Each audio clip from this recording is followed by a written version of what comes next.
Hello guys, in this video I'm going to show you how to select your country or your region in the Nike app. But before that, don't forget to subscribe and leave a comment down below, because at 10,000 subscribers I'm going to show you my whole YouTube revenue statistics and growth strategy, and you won't want to miss that. So without further ado, let's just jump right into it.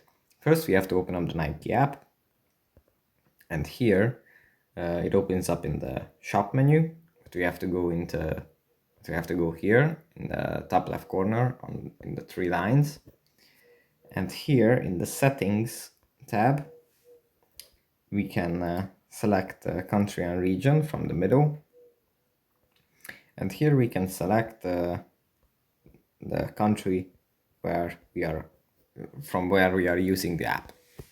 So let me just show you again. Top left corner, three lines, settings, and here country/region. So that's pretty much it for this video. Don't forget to subscribe, and I'll see you in the next one. Bye.